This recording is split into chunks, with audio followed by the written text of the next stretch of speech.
All right, well, we are going to get started. We believe that Director Shaw is going to be with us in a couple of minutes, but let me just...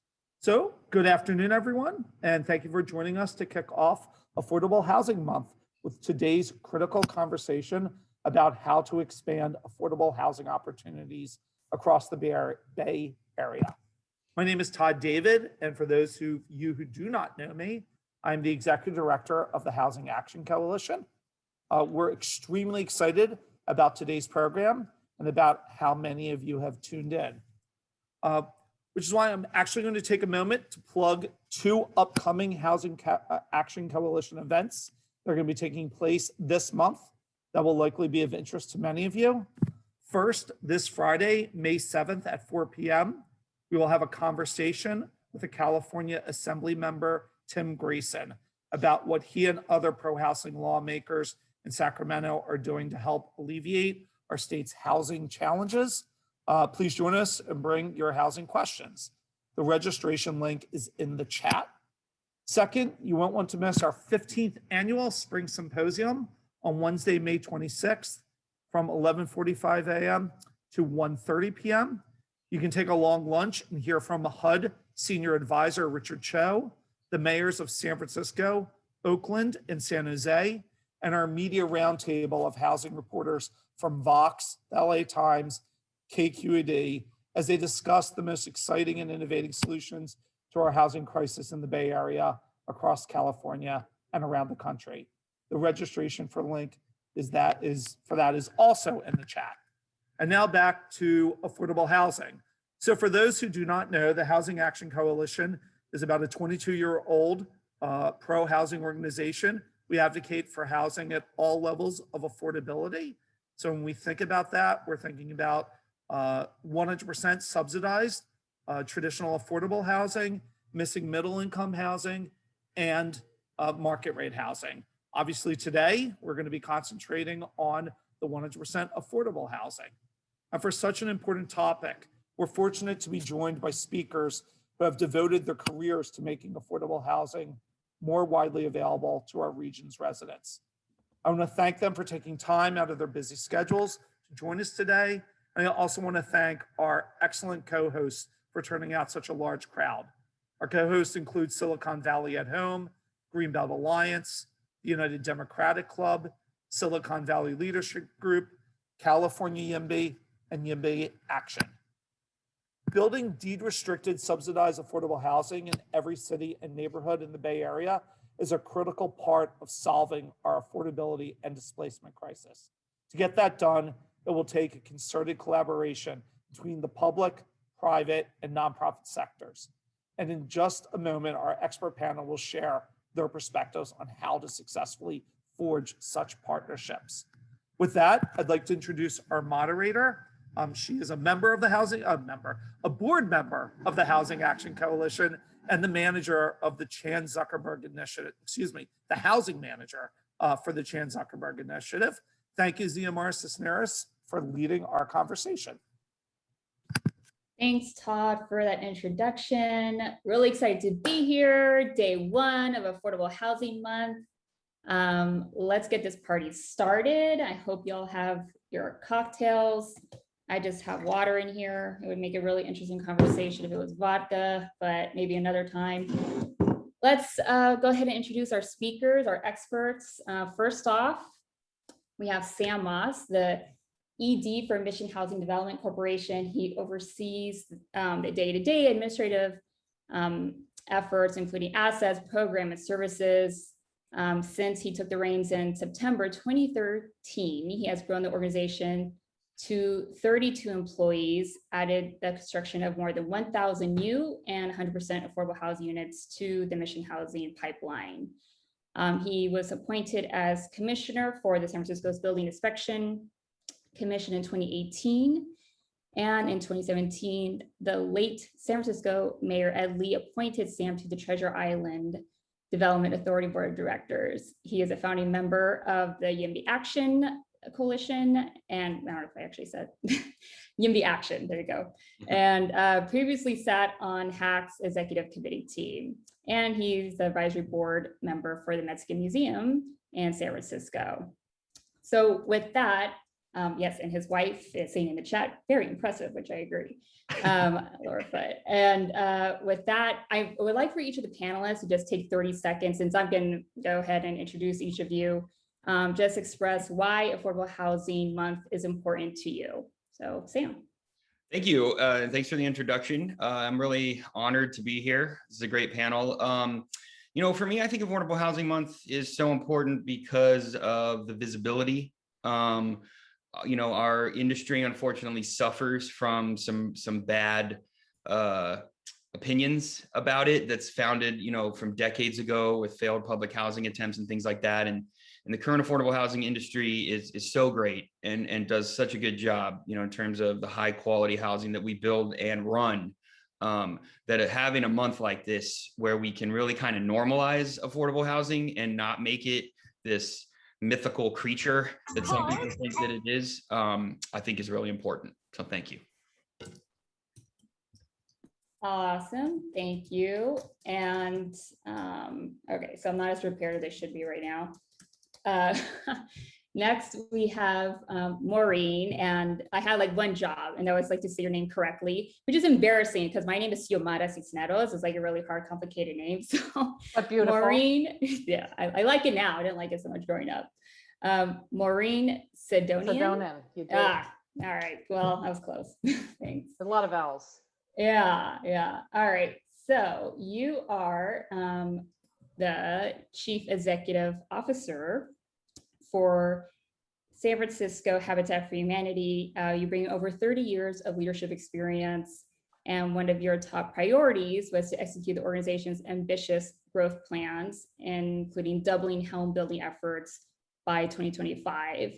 And prior to this, you've been in various roles in terms of government, other businesses, nonprofits, previously the president and CEO of Goodwill San Francisco, and also worked for Revolution Foods as regional vice president.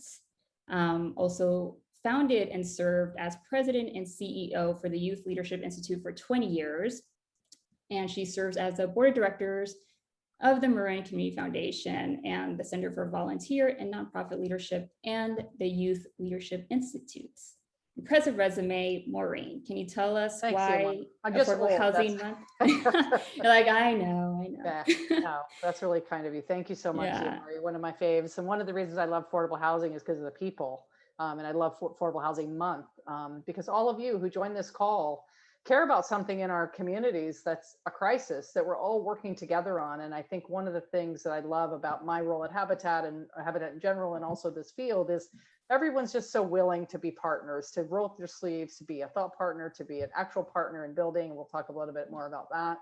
And also, I think that we just are at this incredible inflection point coming out of COVID, where we really have to put the pressure on to increase production, to increase preservation, and to have an aligned strategy across the board. And so for me, the San Francisco Housing Action Coalition and BayHack, the Bay Area Action Housing Coalition, is so critical in bringing us all together and aligning us so that we can actually leverage our strength and also be there for each other and do things like have a fun happy hour and talk about these great issues. Awesome. Thanks, Maureen. And last but certainly not least, do we have Eric Shaw in the room? I see him. All right. Hi, Eric. I'm going to go ahead and quickly introduce you, and then I'm going to pose a question in 30 seconds or less if you could answer why Affordable Housing Month is important to you. So Eric Shaw, the Director for Mayor's Office of Housing and Community Development, previously served as an advisor for the California's Governor's Office of Emergency Services, where he coordinated community planning and engagement and the recovery of the 2018 Camp Fire. Prior to this, he was Director of Office of Planning for Washington, D.C., and the Director of Community Economic Development for Salt Lake City. He has experience working in the Bay Area, so he's from here, some cred, for Silicon Valley Community Foundation and the San Jose Redevelopment Agency. Graduate of both UCLA, Bruins, and the Harvard University Graduate School of Design. He brings a wealth of applicable experience to MOHCD. Welcome, Eric, and why is Affordable Housing Month important to you? Thank you very much, everyone. And hello, I apologize for being late. I had my day job. Affordable Housing Month is important to me because I'm the director of affordable housing development in San Francisco. No, I think that it is important because there is a need, right? We've identified now there's structural racism, that capitalism doesn't work sometimes, that 99% of what we gets built in the cities are built in the United States is built through a private transaction. And we just know inherently these systems are exclusionary. And Affordable Housing Month is really important to me because, especially in our area in San Francisco, because we've lifted up and shown the world that we're willing to meet the challenge. I think there's no place else in the country. I've said we're probably one of the best resource cities in the United States that relates to affordable housing. We know it's not enough, but $600 million, $300 million for homeless, another $140 million, that is huge for us. And so I just think that is so important. And finally, in the end, I just came from seeing the mayor and the speaker at Etley's Housing for Veterans and Families. And my friend was giving me a tour of Mission Bay, and the fact that 40% of the housing in emerging neighborhood is affordable, that 100% affordable, that we prioritize affordability from day one in the communities that we're working in, from Hope SF to all of our new developments. It just really is outstanding that growth and affordability and inclusion are aligned in San Francisco. And so it's really important for us to tell that story to ourselves, to realize we're not fighting each other.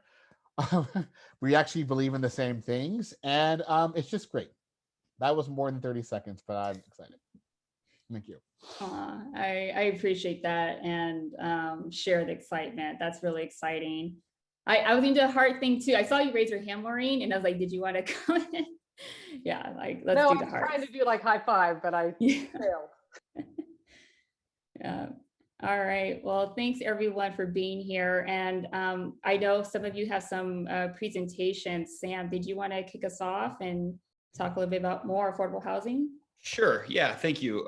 So can I just share my screen? Is that, yeah? Okay, cool.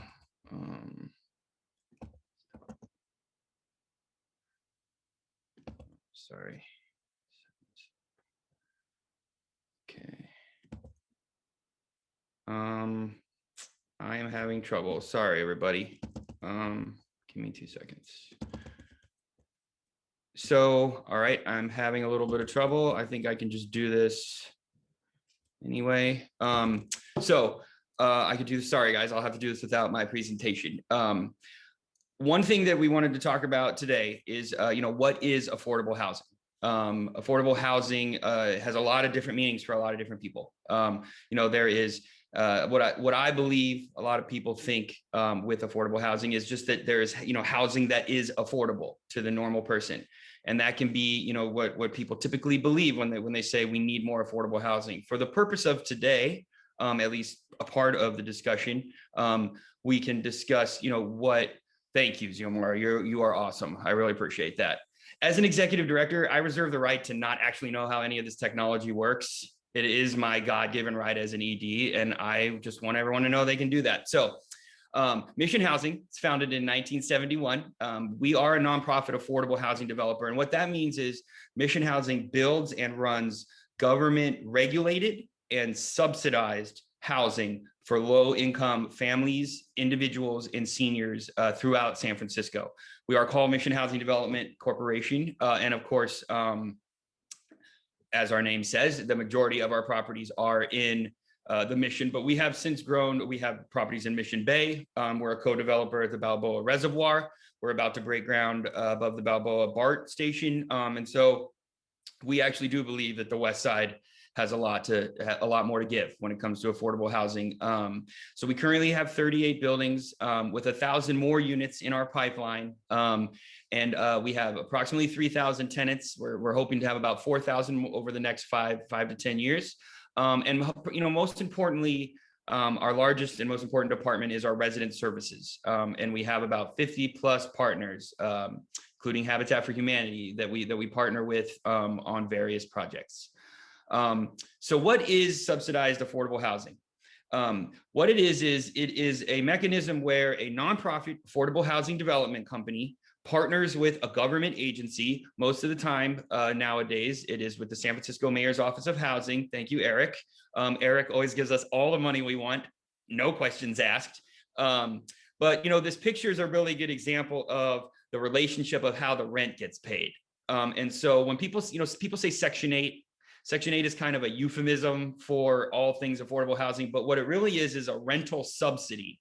And there are many different kinds of subsidies. Section 8 is the thing we use, but there's many different sections, many state, local, federal funds. And what it is essentially a tenant that wins the lottery and gets to move into Mission Housing's building pays approximately 30% of their income. Now, the rent itself, let's just say for the sake of this conversation, if the rent is $100 a month, the tenant, let's say the tenant can pay $30. The subsidy covers the other $70, so that at the end of the month, the landlord, the nonprofit developer, can count on a standard amount of money from each property, just like normal private market rate housing, so that we can then take that rent and run the building. Next slide. And this, so really affordable housing in the sense that because it is deed restricted, because the government has oversight and regulatory requirements, right? So we partner with the San Francisco Mayor's Office of Housing and HUD and HCD. And typically the Mayor's Office of Housing is kind of the regulatory, I like to call them overlord. Eric, don't tell your staff I said that, please. But essentially— They call me that too. Not that Mission Housing would ever de-affordable our properties, but to keep everyone honest, we sign these things called deed restrictions. And that's where the real partnership with the city and county, state, and federal government comes into hand. And it essentially limits the rent amount and the amount of money at the income level that a tenant can make to qualify at a building. And we do it for 55 years at a time, but every 15 years or so, when we need to refinance the building or something, we re-up that 55 years. So in effect, our partnership with the government creates a deed restriction that that makes it affordable, 100% affordable in perpetuity. And so when we talk about income levels that qualify at properties, this is a high, and these figures are taken from the most recent Mayor's Office of Housing figures. So we use what's called the area median income. And that's exactly what it sounds like. It's a collection of all the incomes in the area. In San Francisco, for instance, it's actually larger than San Francisco. There's a little bit of San Mateo and a little bit of Marin included, which does skew the amount compared to hyper-local neighborhoods like the Mission or the Bayview. And we do have to deal with that. There is a balancing act. And so different funding sources let you rent to different income levels. Mission Housing is as I said, a nonprofit affordable housing developer. We portfolio-wide have a focus. We average about 45 to 50% of the median income. And as you can see, that lands us in the very low income households. And so the low income households can make up to 80% of the median income. And this is for one person, and it goes up 2, 3, 4 people. The more dependents you have, the more money your household can make. Finally, there's moderate income households, which can earn up to 105% of median income. And until very recently, in fact, until the beginning of 2020, it was impossible to subsidize middle income housing. But the state of California has changed some rules, and our industry is still kind of figuring it out. But I do think that one of the more exciting things, I believe, is that our industry is finally going to be able to have a true wide array of income levels. Of course, we need more housing at the very low levels, but it is important to point out that we can now subsidize with tax credits moderate income households. Next slide. And this is just an example of kind of jobs, that make on average, taken from recent census data. A lot of times in affordable housing, I will readily admit that we use all these acronyms and we talk really fast, and it's usually about proving how smart you are and how many funding sources you know about, and you throw things out like AMI and deed restricted and things, and you kind of lose sight of the human factor, that at the end of the day, we're housing human beings. And so, one reason that we really like this slide is that it really shows the wide array of individuals that live in our buildings. There's a stigma lots of times that if you live in affordable housing, you don't have a job, you're like a deadbeat or something. And that's just simply not true. Almost to a T, the overwhelming majority of our families have multiple people working, have multiple incomes. And, I think that this kind of really lays out the fact that, lots of people live in affordable housing. And so this is just further breaking down. So the low 55 to 70% is low income of AMI. And so just to break it down for an hourly rate, it's about $23 to $25 an hour. Next. The 70 to 80% is a little bit higher, but we hear a lot about teacher housing. There's also, I have heard rumblings about we're building at the Potrero bus yard, MTA housing. These things, we have, because of organizing and unions and things like that, these industries have secured somewhat of a better wage than they have in the past. And it's important to note that to not let them leave them behind. So it's important to find programs that support them as well. And finally, for middle income housing, 80% to 100% of AMI. Here's some typical jobs and the hourly rate.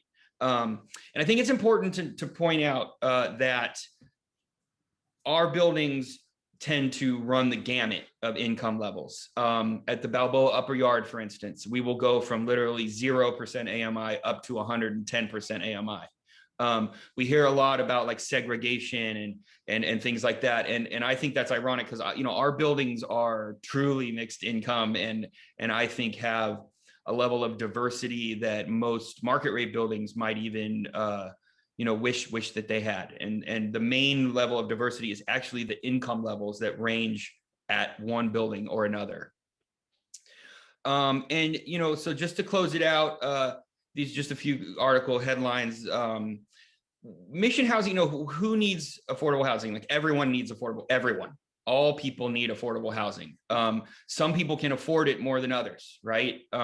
If you have enough income that you can pay a market rate unit and you only pay about 30% of your income, you have affordable housing that is affordable, and you also have resources. You have the ability to hire a lawyer and defend yourself and things like that.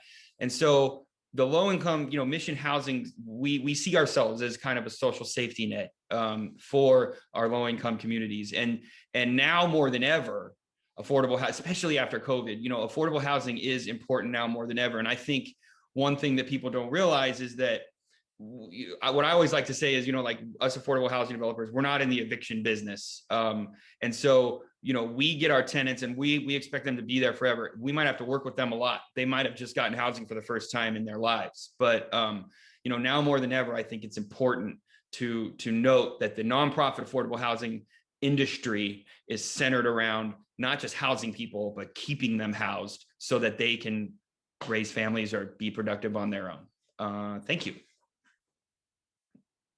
Awesome. Thanks, Sam, for that presentation. We got a lot of good comments and questions, but we'll hold off on those questions till the end.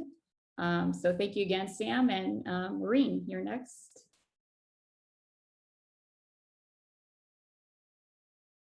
Awesome. And you're on mute still. Okay, sorry. Thank you. Can you see my slides? Yes. Great, perfect. Thank you. Great job, Sam, and thank you for sharing what you shared. I think, I think one of the things that we really see at Habitat is, serving that 50 to 80% AMI. And one of the things that makes Habitat so unique is that we actually have a homeownership model.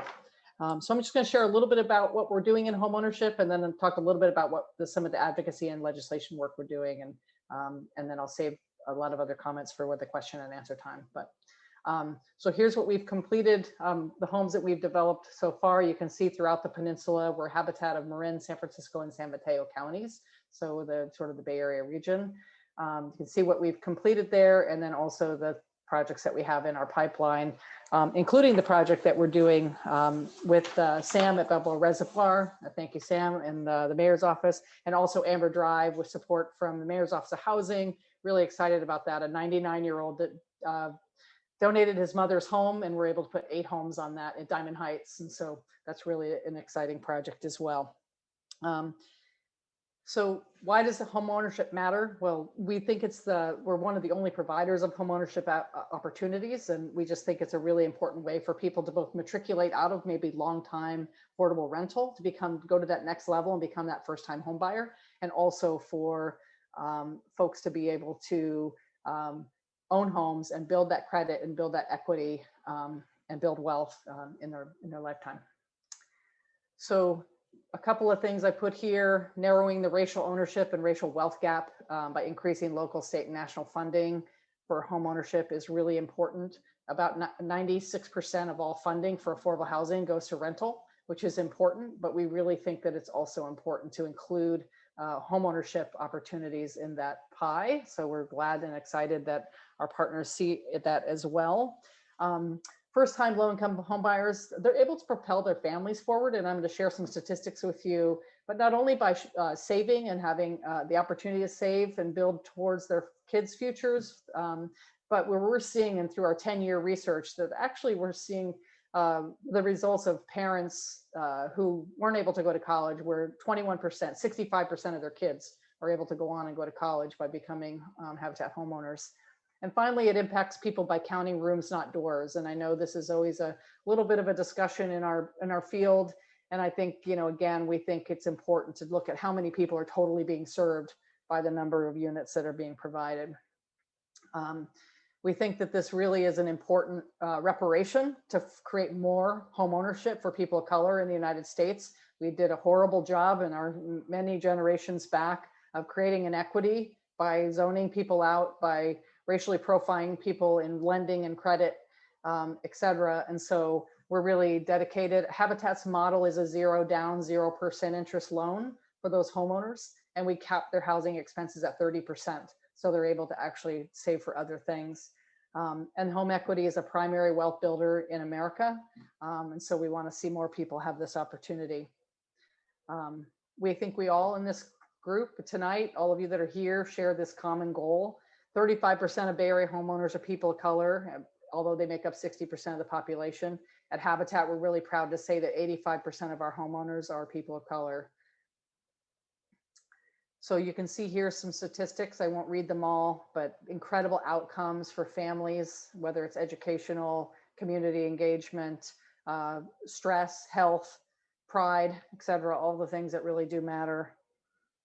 And then on an advocacy front, we've been very involved in not only working on CEQA reform, but we've been working on an ADU bill to try to have people be able to parcelize by right their land, so they can add an ADU and they can parcelize it and make it a separate housing unit, create more affordable housing, more affordable home ownership opportunities. And our sister habitats in both Santa Cruz and in Butte County after the fires have done this very successfully. So we're working on making this some statewide legislation. We're also pushing to push more of the resources, 20% if we can, set aside to go to home ownership, affordable home ownership programs at a statewide level, and also continue to move more legislative barriers and things like choking at the counter, et cetera, out of our way so that we can build faster and we can have more impact.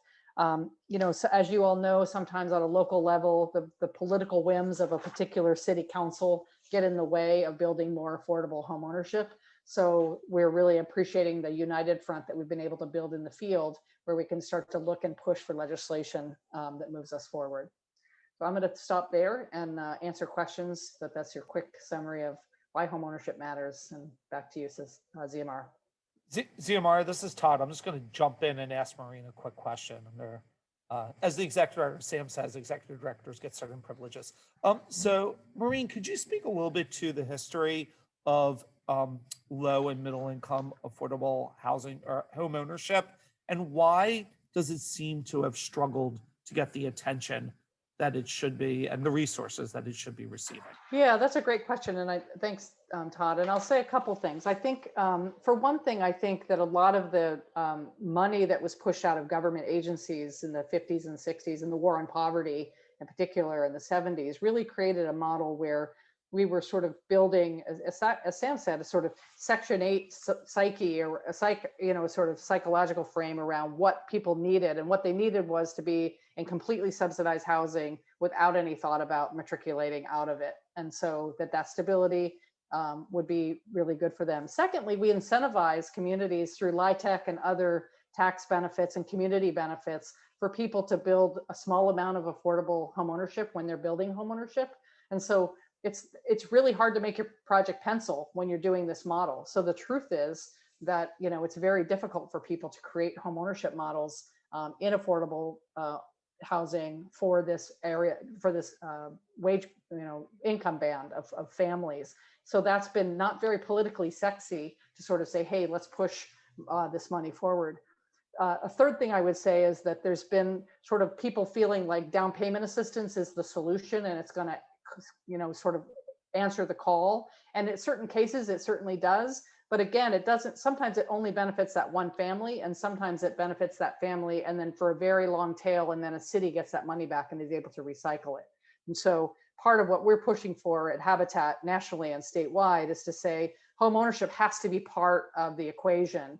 And we don't ever think we're going to scale. We're not going to be Sam in Mission Housing, and we're not going to do thousands of units, but we should be able to do hundreds of units a year simultaneously creating home ownership in our region. And so what we need is a small amount of subsidy when you look at it overall to create these forever affordable units that then get passed on from one family to another family to another family. And so it's a complicated sort of web of reasons, but I think we've had a hard time sort of at a legislative level and a local level convincing people that home ownership matters and the income and the impact of that home ownership on those families and their, not only their personal financial trajectory for those parents, but for their kids and their grandkids. And then the last thing I'll say is the home preservation part about helping low-income people. Most of the people we do repair work with, we completed our 210th repair recently. They are 30% AMI and they're struggling to hold on to their homes. And so I think that that's important as well, is to preserve home ownership for those folks through repair programs. And I just say in the end is that sometimes you have to ask, like, I think Maureen and I met my early in my tenure and said, I have this program, can MoCD partner? And I think this is our first home ownership construction piece. And my team had to learn how to underwrite differently. When we went to our interagency loan review, it was different, but then we realized in the end that the price per unit is a lot less. And I think people forget this, there are a lot of, we are a landed place based off of landowners. The tax deals and the returns are so different regardless of the money that you have on this. And so really understanding that the national system really subsidized is not the right way, just gives a lot of leeway and gives a lot of capital and opportunity to people who own houses in a way they don't for renters. And so it's amazing as we think about wealth building, that economic opportunity, to unlock that opportunity for our low-income people as that happens. So. And there's a question someone asked about. Sorry, we jumped in. I'm sorry about that. I'll stop. Yeah. No worries. Like, I did just want to take a step back and just for the benefit of the audience, have you, Eric, speak a little bit more about your role. What is a mayor's office of housing and community development? Just like maybe bring it back to basics, but this is a really good conversation. So let's definitely pick it right back up. So thanks a lot. And, so our office is really unique. We're one of the only housing offices that's actually located in a mayor's office for any major city. Most of them are independent agencies. But I say this sort of way. So I'm a bank. So the mayor's office for housing community development does not build housing. We invest in Sam and Maureen to build housing for us in line with policy goals and priorities laid out by the mayor and by the board of supervisors and by the federal and state government. So in that instance, I even get my team to say, MoCD does not build housing. We work with partners to build that housing. And so that's one section of our group. We also invest in the preservation of housing. So if we know that housing's on the market, we will invest with a community partner to purchase that to ensure that people can stay in their homes and rehab them. And that's called the Small Sites Program. I'm also a president of a foundation. The Community Development Division gives out between $50 and $85 million a year in funding. Some of that federal funding, some of that city funding, some of that state funding that really is supported around the community stabilization, creating community amenities, and actually investing in the community services that, that support a lot of our affordable housing. In addition to that, they help underwrite what's called the local operating subsidy program. So for very low income people, homeless people, we sort of write the check to the landlord to help cover the rent for very low income people through that. I'm also a real estate broker. And so in that instance, the down payment assistance program, up to $375,000 down payment assistance to people looking to purchase homes, is administered by my organization. And then in addition to that, what we call BMR units. So for the inclusionary housing that's created by market, the affordable housing set aside and market rate housing, we're the ones that administer Dahlia to make sure that we can match those in need with the appropriate income for homes, and then around the support services and monitoring for that. And so it's a really large enterprise, but we've been instituting something called One MoCD. I think for Sam, I work with him through the BMR side. I work with him through the housing investment side and also on the services side. And so really now working how we can do strategically to make sure that all of our investments align and our partnerships are working in the same way to advance that people are being housed and they stay in housing. Awesome. Thanks, Eric, for that overview. And I have a couple of questions, and then we want to bring it and open up to the audience. So please keep putting your questions and comments in the queue. Just picking up like with Todd's question and where y'all pretty much left off. It seemed like there is this tension, right, with affordable housing rental versus affordable housing homeownership. So I'm curious if Eric, you could just provide more context to like maybe how things were before you came in, and like maybe just were able to make things more equitable and maybe smooth it over the process. And I don't know if Sam or Maureen, if you have any more additional comments about maybe this overall tension, how things are evolving. So, I mean, the tension in the end is that, like, well, one, San Francisco is a very expensive place to live for everyone, right?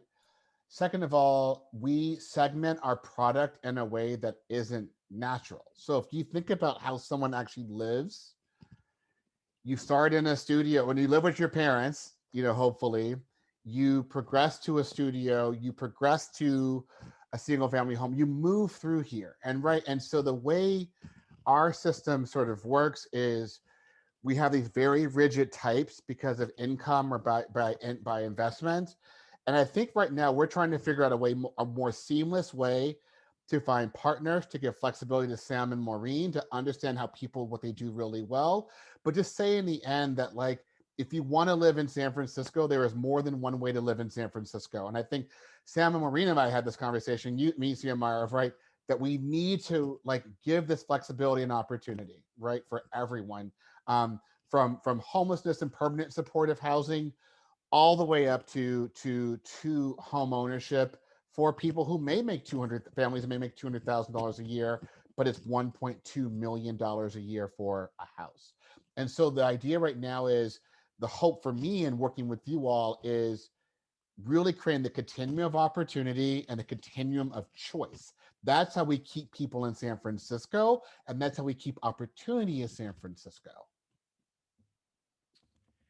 Awesome. Sam, did you want to? Yeah, I just want to back it up a little bit. I want to say, I hope everyone knows how refreshing it is. You know, Eric, cards on the table, your predecessors did not agree with you when it came to ownership. And, you know, there's an unfortunate stigma with low-income individuals, and like Xiomara's, you know, where we get this Section 8 or die, and it's rental only. And, you know, I think unfortunately a lot of our bureaucracies have gotten to the point where even if they won't admit it, there's some underlying thought that low-income people maybe shouldn't be allowed to build equity, you know, if they're getting help with that initial purchase. The Sanford, you know, the BMR condo program does not build equity for its recipients, you know, and I think it's awesome because, you know, we do have, I mean, I would personally love to just burn the, you have to own a home to build wealth world down. I think you know, that in my extracurricular activities, I certainly try to, but that's not going to happen for a long time.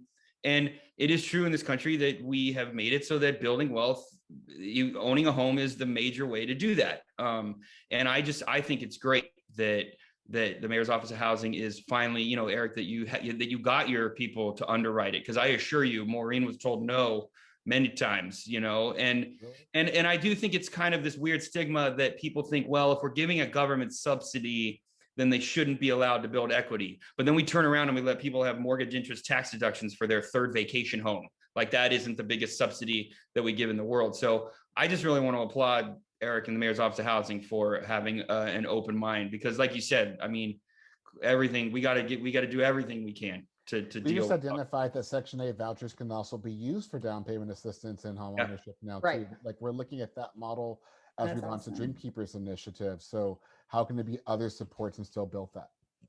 Yeah, I guess, and I just want to chime in and say, you know, first of all, yes, Eric, you deserve a lot of credit for your leadership. And I'm not just, you know, saying that because everybody's here. It's true. And I think the other thing is, you know, to me, it's about the continuum. It's not all home ownership or all rental, but how do we lift people up? How do we lift our community up? We need all housing. We need market rate housing. We need more of it.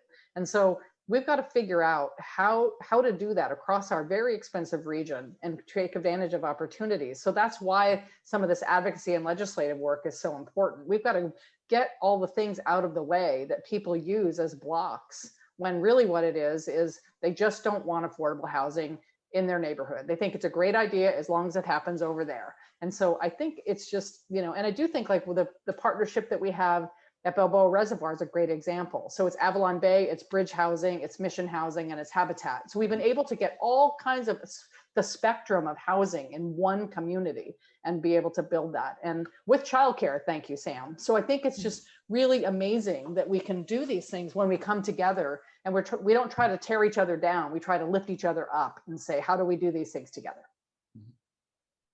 That's a great example. And it's unfortunate where like these really amazing projects are like the special snowflake, and we need way more of this. It needs to be ubiquitous, and it's challenging. And I'm just wondering, maybe Sam, like, why is it so challenging? Why is housing so expensive, like each unit to build? Is it the laws? Is it, I saw an article, the cost of lumber materials. Like, can you just unpack that for us a little bit? And So, others feel free to chime in. I think it's a great question. And it's really one of the ways that people tend to demonize affordable housing. You know, you read that it costs $800,000 a unit to build. And I want to back up a little bit and say that unfortunately, the cost per unit is the only metric that we can kind of use to compare market rate and affordable housing. But the thing about affordable housing is that society expects us to solve all the ills of the world at every single project. And when you do that, it costs a lot of money. Every one of our projects has a free computer lab, has childcare, after school care, Head Start, early Head Start, job help, mental health services, resident services. 1950 Mission has a 10,000 square foot rooftop deck that will be the largest open to the public meeting space around there in the Mission. These things are really important, right? We have a mural walkway, low-income artist studios, and a gallery.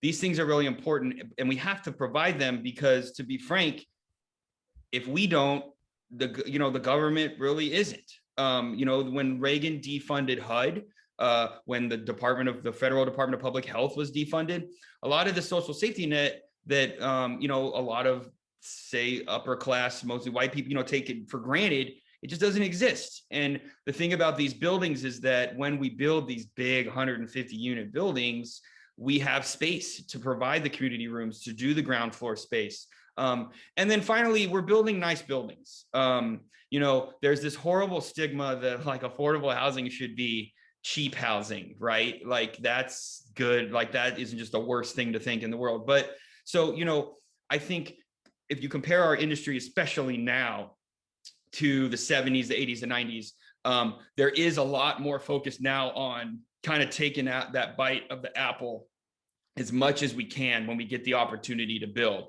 Because what our industry is also dealing with, as Eric mentioned, is we now have a whole generation of buildings that were built in the 70s and the 80s that have significant deferred maintenance that are costing a lot of money to rehab. And they lasted a long time, but we have systems in place and technologies in place. And though it can get expensive, these new buildings that we're building, they're structurally and environmentally, they're so sound, and they're going to last for a very long time.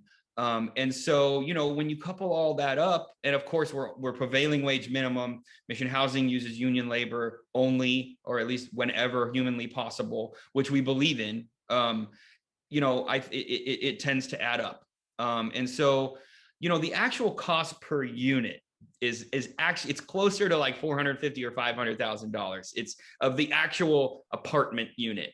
But we have so many other things that we believe are equally important. Okay, the amount of resident behavioral health, mental health services that we can provide at night, and it's not just for the tenants; it's for everyone that lives in and around that neighborhood. We're talking about hundreds and hundreds, if not thousands, of people that immediately have their lives made better because of those ground floor spaces. And when you total it all up, it gets really expensive. And then, of course, you can couple it with. We have recent legislation, thanks to organizations like YIMBY Action and SF Hack and organizing statewide, things like SB 35 that Senator Wiener wrote that I was proud to help pass back in 2015. They've really streamlined affordable housing. We're living in a new era now where, I don't want to say affordable housing's by right literally, but we are as close as we've ever been. And we're, and it's only getting easier and easier. And so I do think that, we might be in a world where the costs are going to start to come down, but they're never going to come down to where some people think they should until the government gets back in the business of providing the social safety net. And, and don't forget, right now, houses are being sold when they say 1.2 million on the price tag. They're actually being sold for 1.6 million. Yeah. So, right. Yeah. I see a lot of stuff in the chat, Xiomara, and I'm sorry, you're not moderating. I think Go ahead. Go for it. Coming as SIDLAC, and that's not obscure. It's a competitive process. And what we're working on, Maureen and Sam and myself, and I think all of us need to do this, is have some advocacy around that story, right? That we don't just invest in housing, we invest in people and we invest in communities. And if we're going to be a banker that just sort of looks at the per unit basis, we're never going to be competitive. And so a lot of the advocacy, a lot of advocacy coming from all of you here and from the folks that's talking is reminding and showing the state, we have the greenest buildings, we believe in project labor, we put in computer labs, everything that you asked for us as a state, that you set as a goal, we do put in our projects, and this is what it costs.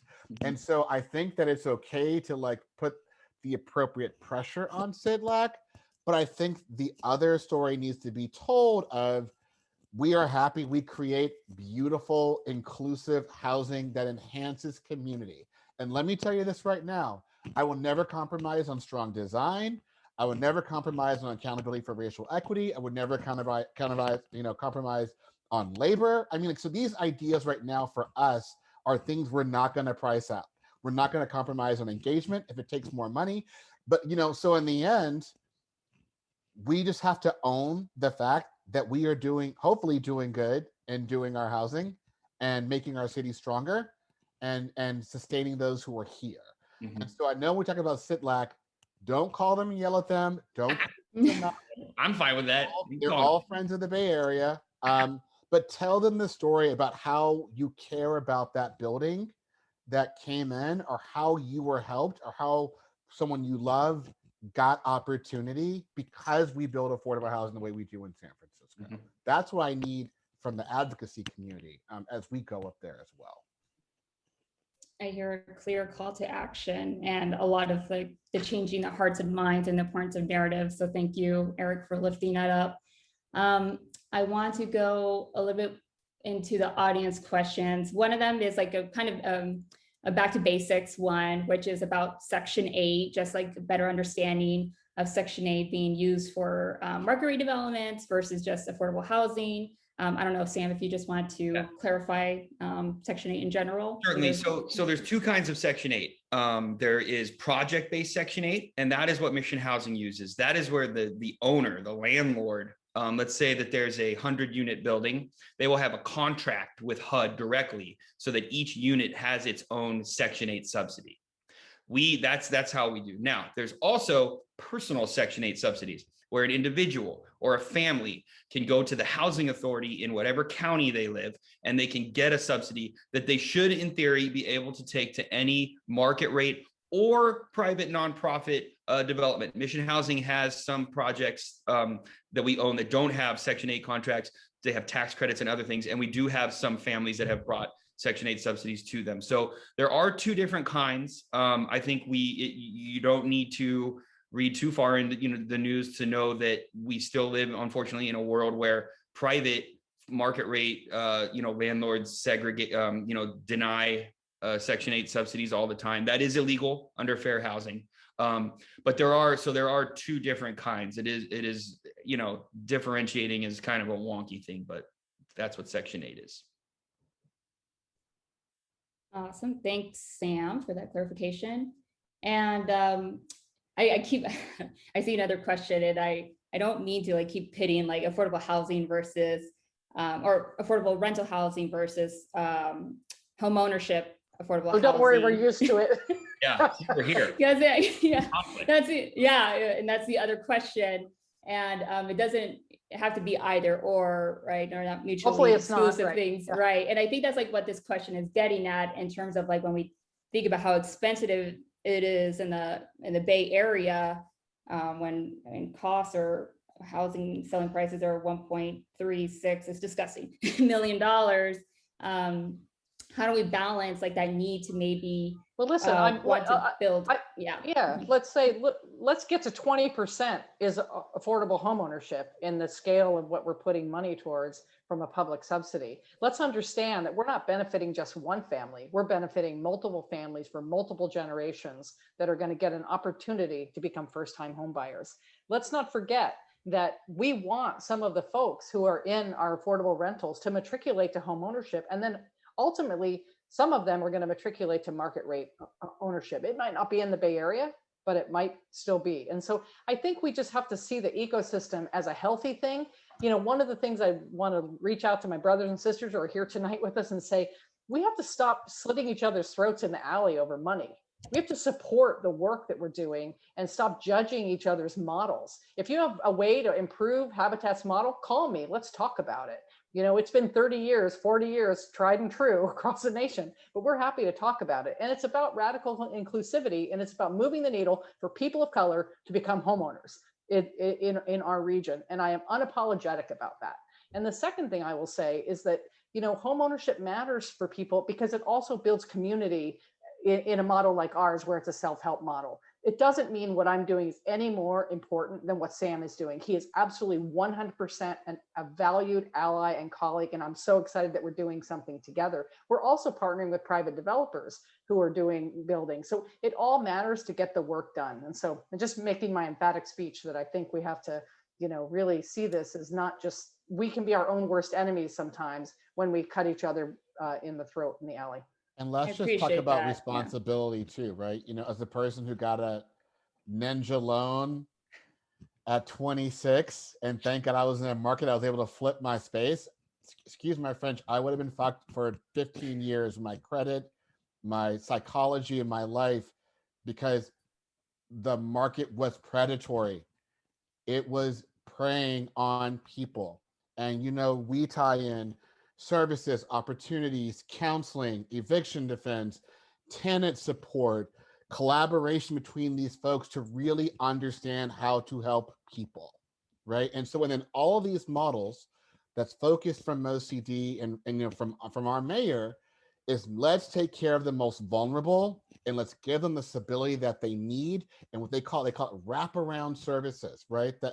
So people, the wraparound is a hug. The wraparound is helping someone stand up. The wraparound is keeping them warm when they are cold. The wraparound is whispering good, soft things in their ear to calm them down.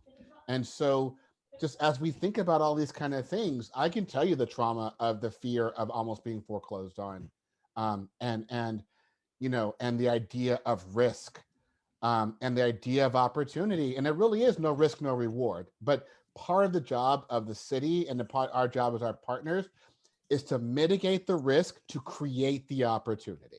And that's every day, all of our jobs here, Xiomara, John Zuckerberg, hopefully with the hack, that's the space where we're coming from in this kind of work.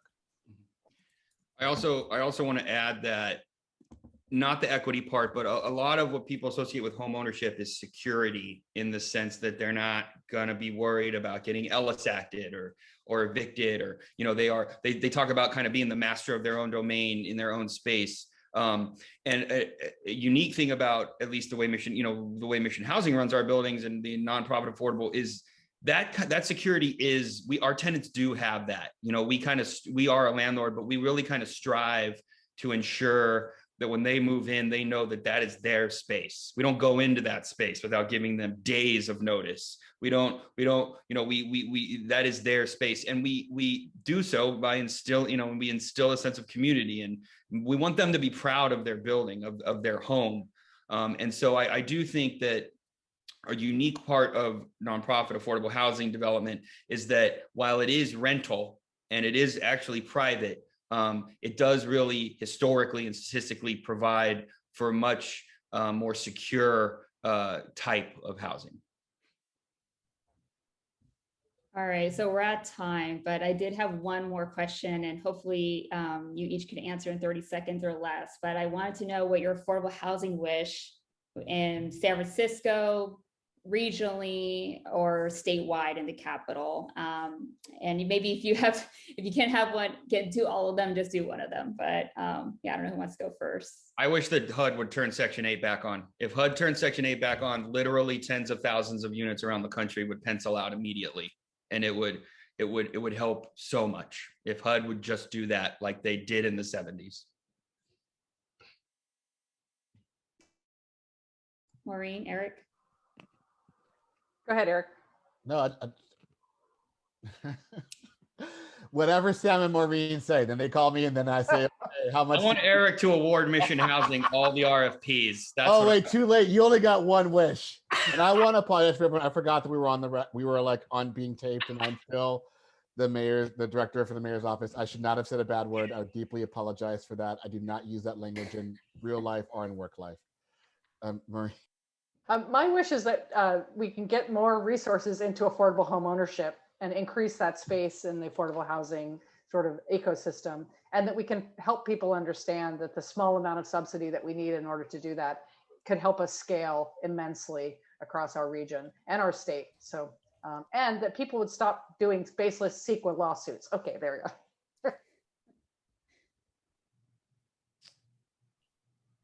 All right. Well, I think I am going to thank everyone for joining us this evening. Xiomara, thank you so much for moderating. You did a great job.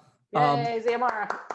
Well Eric, Sam, Maureen, thank you. I want to invite the three of you back. It can't be a Housing Action Coalition conversation if I don't say, like, hey, we should talk about how zoning interfaces with affordable housing at a future conversation. Yay. I was going to throw a zoning question in, with 5 minutes left, and I figured I'm not opening that. Everyone, happy Affordable Housing Month. Yay. Great. Go to. It's really exciting to see the energy and the interest in this. And follow the OCD Instagram and Twitter. We'll be posting regularly with all of our partners for Affordable Housing Month around all the great work we're doing in the city. So thank you very much. Thank you, everybody. All right. Thanks, everyone. Great to see you all.